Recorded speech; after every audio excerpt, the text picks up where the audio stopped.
Hi, this is Pat Iyer. This is the podcast Writing to Get Business, and I have with me April Callis-Birchmeier, who is a person who is well versed in the art of change. She has fascinated me with our discussions as we were getting ready for this podcast about why she picked this topic. No matter where you are in your life, you have experienced phenomenal change in 2020, I would bet. And this is a topic that we're all thinking about right now and how we manage and adjust our lives.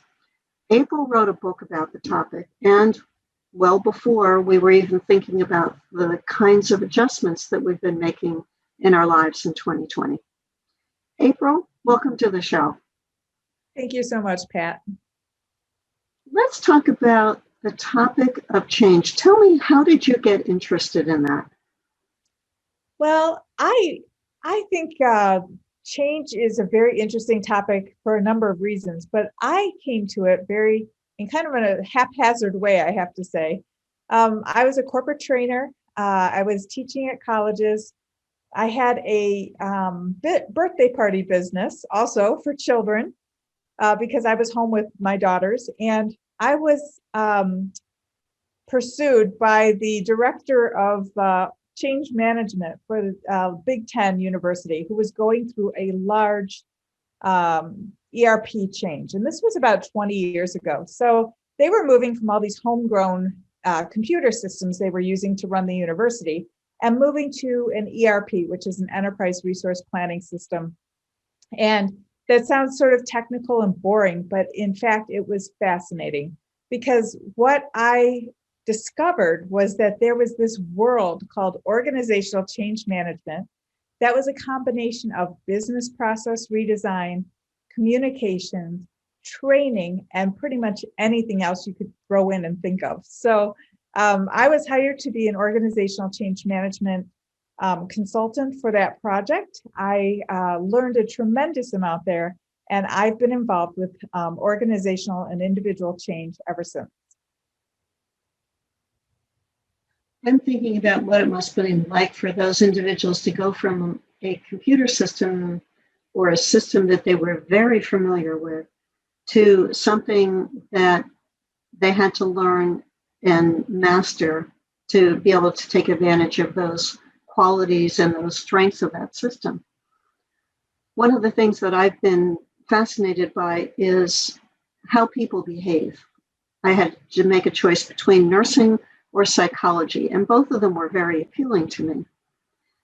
And what I enjoy when I think about the change process is teasing out, what do you do about the resistance to change?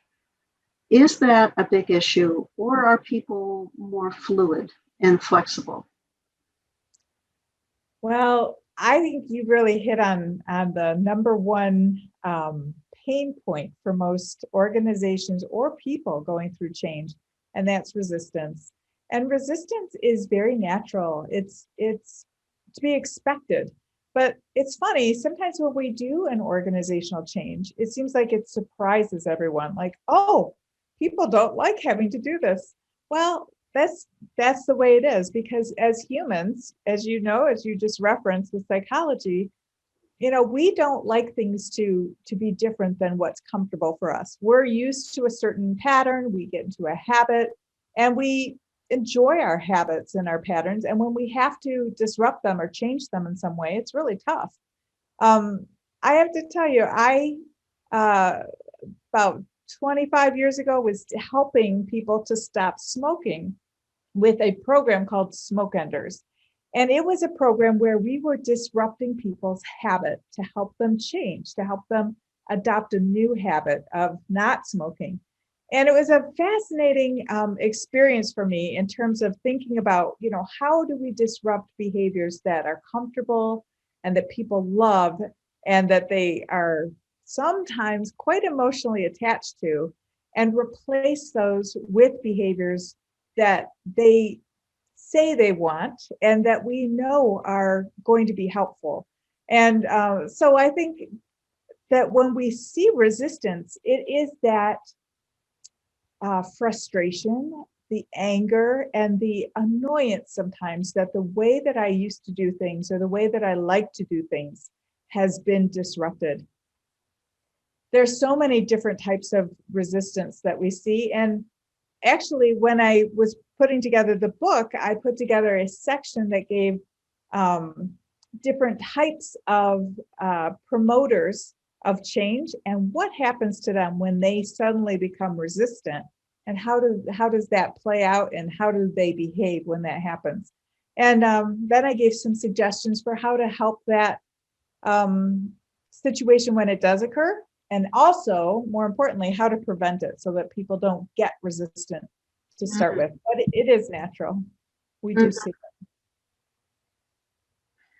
I did, as we talked about, some change management learning when I was in graduate school, and put together a program to create preceptors for new nurses working in the hospital that employed me. I decided that I had two pathways. I could create the program based on what I thought would be best, or I could create a committee that would create the program.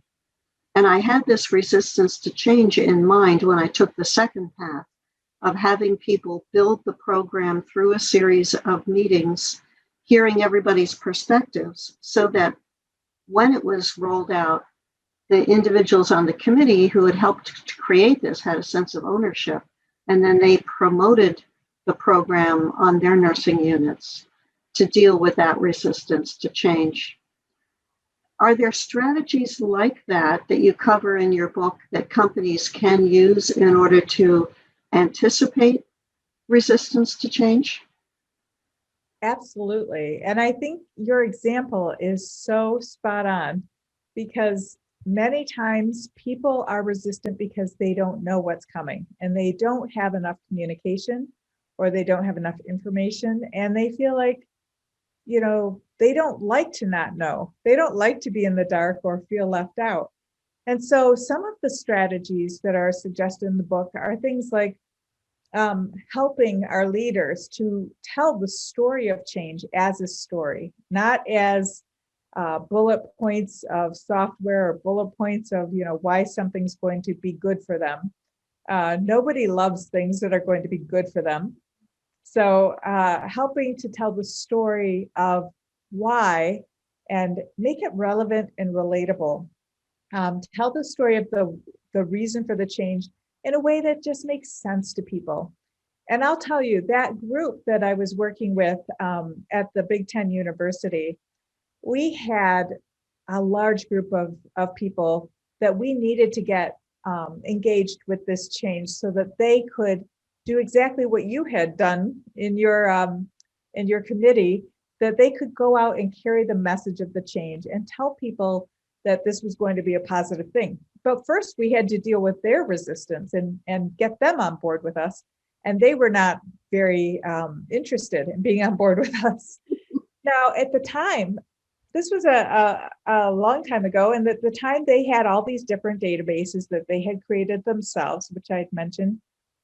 But what that meant in terms of their day-to-day work was that, like, if I was in the school, let's say I was in the law school, and I had a student of mine in the law school who was taking a course, maybe in engineering for some reason, I would have to log out of my law school database. I'd have to contact somebody at engineering and get their login and log into their database, get my students' information, take it back out and take it to my database and put it into my database. So there was all this going in and out of each other's databases. In fact, I saw people who had sheets of paper next to their desk that said the different schools and colleges and what their login information was, so that they could get in and out of the databases to gather a student's information in one place. At the same time that this was going on and I was observing all this, we were meeting with this group of people, and we were saying to the 150 or so people that we were gathering, we said, we need your help. We need your cooperation. This is a really important project. And I had a really technical boss, and she was a whiz at everything technical, but she kept saying to them, this is a relational database. You need to have this. And they kept saying, why? We don't want this. So at the same time that this was all happening, I was had my two oldest daughters, Violet and Emma, and they were 3 and 1. And because I was working all week on Saturdays, I would put them in the car and we would go run our errands, and we would go, put them both into those car seats, run to the grocery store, take them out of the car seat, go to the grocery store, take them out of the grocery store, go back to the car seats, and we'd go to the pharmacy, out of the car seats, into the pharmacy, out of the pharmacy, into the car seats. We go to the bank, we go to the hardware store, and it was just constant putting these two little girls into and out of their car seats. And it was driving me crazy. And I was thinking about this, and I was complaining about it to somebody, and they said, well, why don't you go to that new store? It's about 20 miles away. So the following weekend I did. I went to the new store, which was Walmart. And I took the kids out of their car seats one time, and we went into Walmart, and they had everything I needed. They had a pharmacy, they had a grocery store, they had hardware store, they had a bank, everything I needed, even sandwiches so I could keep them quiet. And I put them back into their car seats, got everything we needed, and I went home. And I thought, this is what I have to help these liaisons, these folks who are so resistant. I need to share this with them so they understand what we're trying to create. Well, my boss thought I was a little bit silly because she didn't want to tell our unit liaisons that we were building a Walmart for this multi-million-dollar ERP project. And but then she went to them and she said, okay, we're building a database, very, very important, and you must pay attention. And they got up to leave. And so she said, have you ever heard of Walmart? April's going to tell you about Walmart. And I did. I told them about my experience and how that's what we were trying to create for them. And it was a relevant and relatable story for them because they were all women. I'd say 95% were women who were also in the same boat that I was, of taking kids in and out of the car seats and having to shop. And they said, oh man, this system sounds awesome. We want that. And so when they started to understand in a relevant and relatable way what it was we were trying to create, they started to become less resistant and more interested. And then they ended up helping us to build the entire system. So that's one way I think that we can really address resistance, is to describe things and tell things, share information in a story form that's relevant and relatable to those who are hearing it. And that's such a perfect analogy.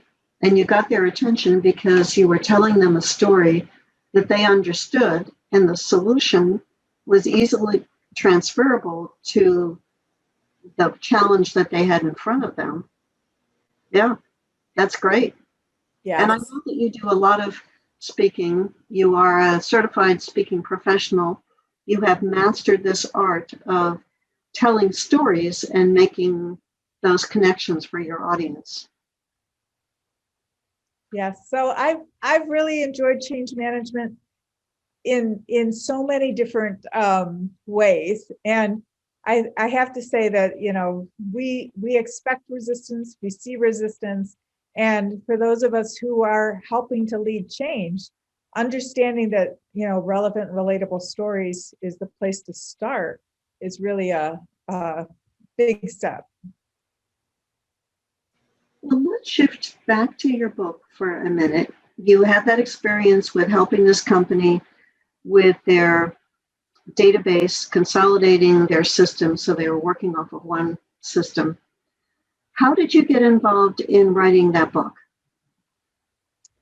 Well, that project really started me on my path, and I've spent the past 2 decades working in different projects on change management and helping users adopt change. And one of the things that I noticed, I do a lot of project management work. And so I'm also a PMP, a project management professional.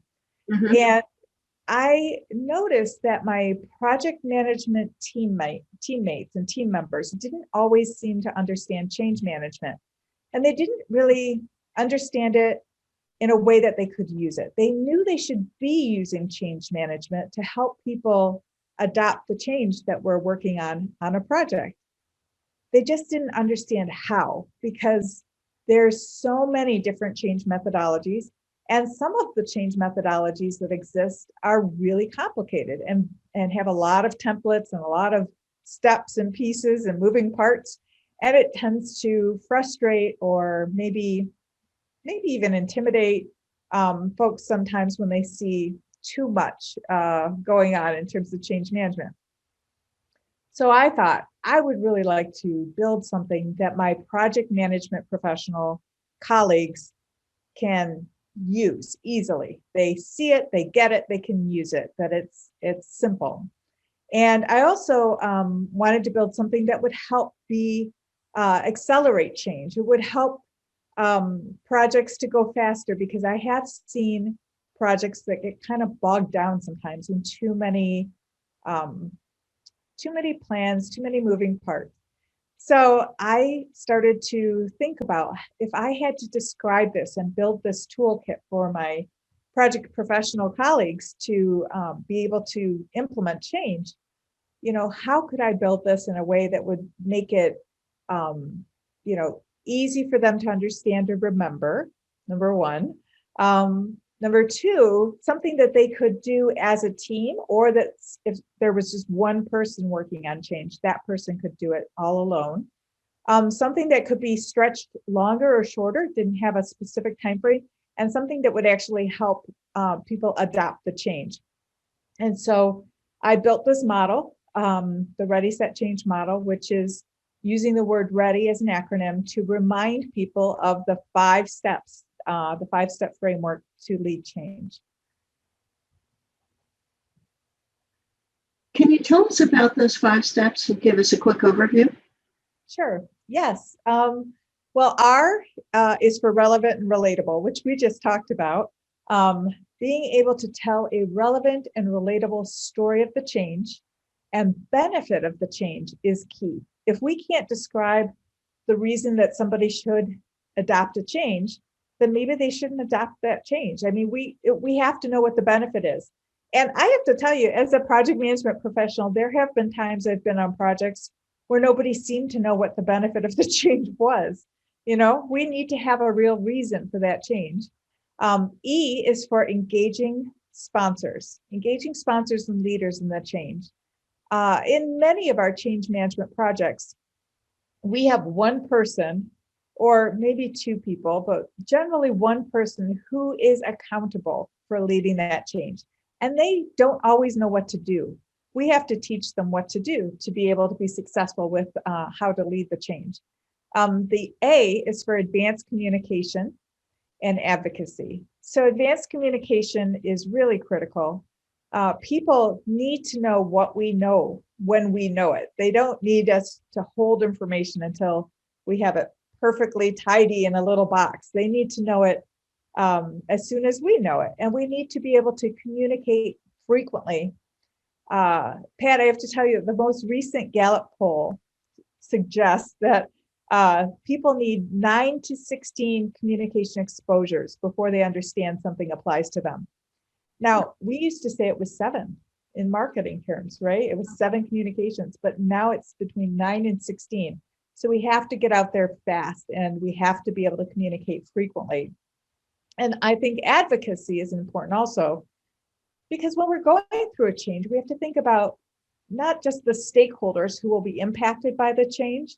We have to think also about the end user who is actually interacting with the system or interacting with that change kind of face to face, in person. They are the end user of that product, and sometimes they get a little bit of a shortcut. So I always recommend that we're thinking of them and advocating for them when we're making decisions around change. So that's R, E, A, and then we have D for develop and support. And that's all around training and development, as well as supporting people after go live. Once we've turned on the system or started a new program or reorganized our companies, we want to make sure that we're supporting them, that we have structures in place to help them sustain that change. And then Y is going back to the why for resistance. So when we have resistance, we are always looping back to the why, and we're talking about the relevant and relatable benefit of the change, the why. And that's the Ready, Set, Change framework. That is slick, April. Very slick. Thank you. How long ago did you write the book? It was published just last February, so we're coming up on a year. Oh, came out at just the right time in our cultural history, right? Yes. And the amazing thing was, as we all became locked down, I just went on a virtual book tour and I spoke to a lot of Project Management Institute chapters and Society of Human Resource Management chapters. And anybody who wanted to hear about the book, I'd love to share information about it. How did that work out for you? What did you think was the benefit for you of planning it that way? Well, I hadn't, it wasn't an initial plan. I thought I was going to speak to chapters in person, Yes. but I ended up on Zoom for, I think I probably did 60 or 70 Zoom meetings with different chapters for those organizations. And I really enjoyed it. And I feel like it was for the Project Management Institute, I feel like it is an understandable model. It's something they get and they can remember. And they love the fact that it is somewhat streamlined and they're able to use it right away. They don't even have to necessarily read the whole book. They can just think through the steps and have a sense of where to go. The thing that I found for the human resource professional groups, those groups seemed to really enjoy it because they could see the focus on people. They could understand that this is a people-focused process. And sometimes I find that, we think about project management as delivering a project, right? Delivering technology, if you will. But change management is delivering the people to that technology. It's bringing the people along. So they are able to go through the transition state more quickly. They get to the future state more quickly, and they're able to experience the benefits of the change more quickly when we use change management. So that's been an enjoyable experience. I've really loved sharing. Mm-hmm. One of the things that I focus on in this show is also the process of writing the book helps you solidify your ideas. The publishing of the book helps you expose yourself to new opportunities because of having shown your knowledge in the book. Can you identify what has changed for you as a result of publishing this book almost a year ago? Yes. An immediate result that I can absolutely tie to the publishing of the book is that when I started sharing this book with all of these different groups, they started to give me feedback and ask for how can we learn more about this and how can we become trained in it. And so I was able to create an online course that I teach live, but is also on demand for people if they can't attend the live sessions. But I was able to create a course called Ready, Set, Change, Change Mastery 101. And not only did I develop the course, which was very exciting because people wanted to have the framework, but I also worked with the Association of Change Management Professionals and became a qualified education provider. So my course meets the criteria for people to receive their certified change management professional designation. So that was exciting and really thrilling. Very, very nice. And then I've also now taken the Ready, Set, Change course, and I just met with Seminars World, and I'll be providing that for the PMI Seminars World training in the next quarter. So very exciting. I wouldn't have had that opportunity if I hadn't written the book and published it. When you created the online course, how much of the content did you take from the book? How did the book feed the online course? Well, the content's is the course, right? And so the interesting thing about the book and the way that I put it together was that like I have this core material that's, you know, nonfiction. It's very, step by step, easy to follow along. But I framed it in a fictional story. I framed it with kind of in a Patrick Lencioni kind of way, where I have characters who are a project manager, a human resource manager, and a change management consultant. And the three of them are working to implement a change. And so there's a little bit of narrative at the beginning of every chapter, talking about some of the challenges that they're facing and what they're up against. And then it goes into more of the technical information around, how to conduct a stakeholder assessment and, what you're looking for and how to facilitate that. And then the next chapter begins again with this narrative of these fictional characters. So I don't have any of the fictional characters in the course, but all of the framework is in the course. And for the ACMP course, for the approved ACMP course, I also have information about the standard for change management, which is a document that is free for anybody who'd like to download it. It's at acmpglobal.org. You can download the standard for change management. I'm one of the authors of that standard. And the standard is also in the change mastery course, so that people who want to take their certification exam are able to learn not only the Ready, Set, Change framework and how that works and how to do it, but also able to learn about the standard for change management so they can pass their exam. It's a beautiful thing, isn't it? Yes, it is. Yes. And I was also thinking as you were talking, what if you wrote a book anticipating you were going to turn it into an online course and you structured it specifically as modules that could be included? Oh, that's a great idea. If you think ahead, I released a book in April of last year on networking for legal nurse consultants. And when our professional conference was canceled, and I knew that I wasn't going to be standing behind a table selling this new book, I got a colleague to help contribute material about LinkedIn as a networking tool, which I did not cover in the book. The book was more focused on in-person networking, as well as a lot of other content. But I took a piece of the book and turned it into an online course. It sounds like you used the model of the book to create your online course, but you use some discrimination in terms of what do I include, what do I don't include when I'm building that online course. Yes, and I have other courses now that are kind of coming to mind as I'm thinking about the feedback I've had over the year, and people have said, I really like this section and I'd like more of that. And I heard that. And so now I'm planning to expand and to add another online course to respond to, the feedback I've received. Mm-hmm.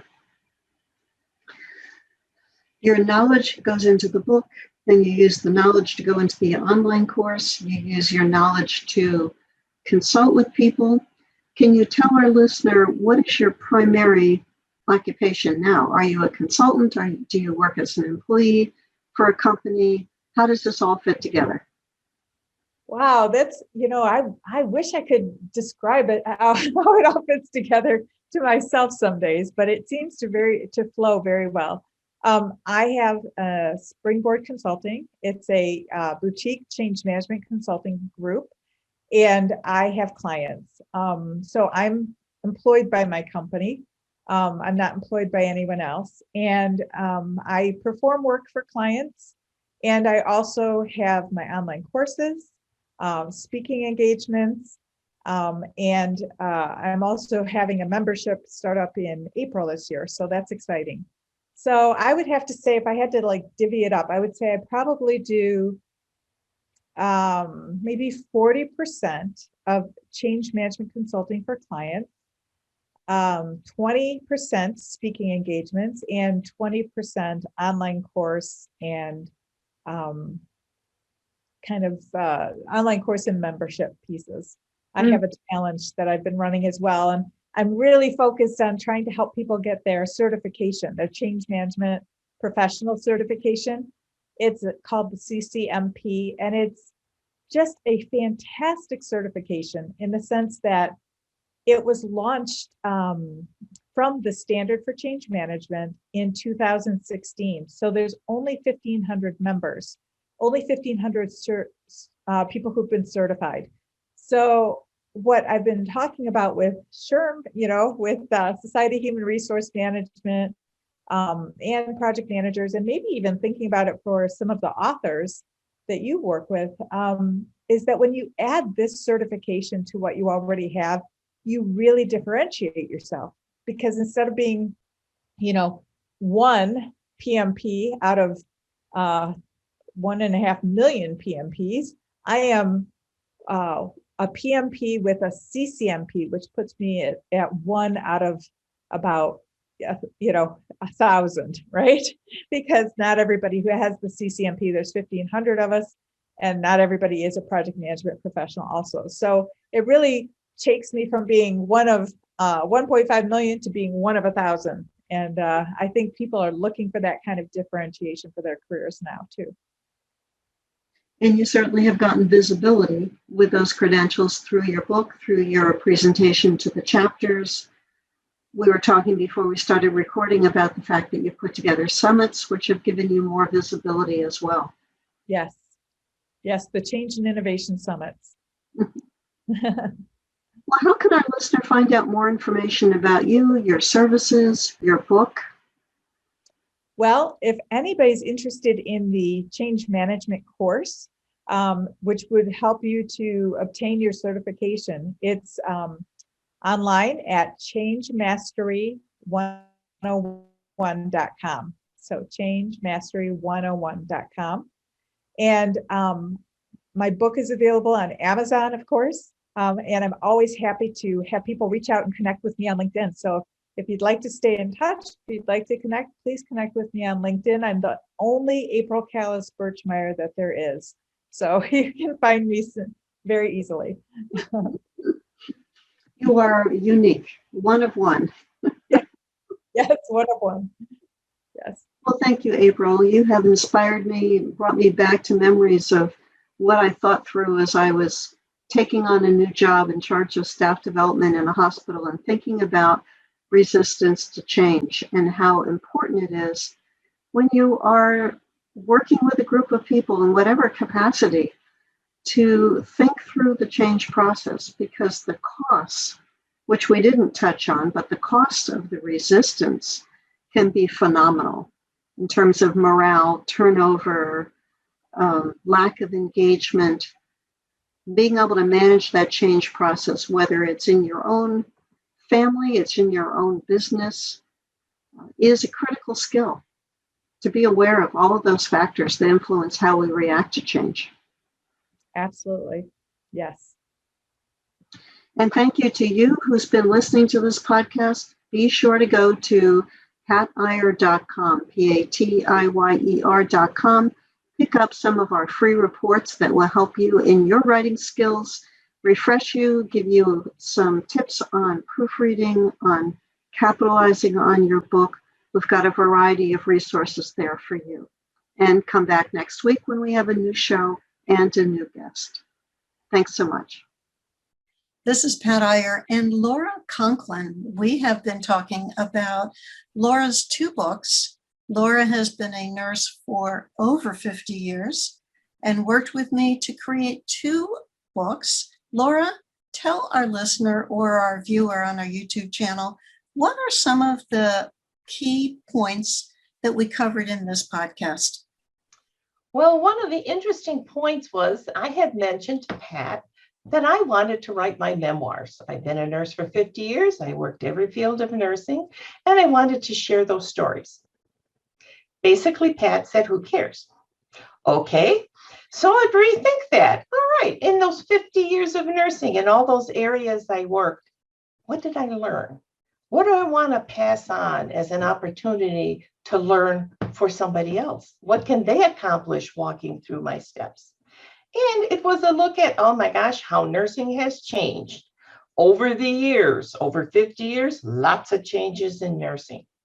So we talked about that. So when we came to shocking stories of nursing, memoirs of a 50-year nursing career, that book sort of focused on my life as a nurse, what I did, what I accomplished, what I wanted to accomplish, and from why I wanted to be a nurse till when I finally retired, which is a hyphenated word. I'm still working on it. So that was book one. And just to clarify, when I'm thinking it sounds rather callous when I said, who cares? The point of that was, what are the things that you learned in your life that would help other people, influence their decision to go into nursing, give them a perspective of what that type of nursing is like for a nurse who's a staff nurse or a manager. Sometimes when people consider writing memoirs, they don't look at the broader aspects Right. of their story. So that's what my who cares. Yes, I know. I did kind of mention it, What did you learn? What did you pass on? How creative could you get in any of those positions? And what made a difference you being there? And that's, I think, one of the focuses of my memoirs is, who cares? Why I was there? What did I do? What did I accomplish? And how did that impact in a positive way nursing as it was at that time? And then we also talked in your podcast a little bit about your second book, which was very different than your first book in its focus.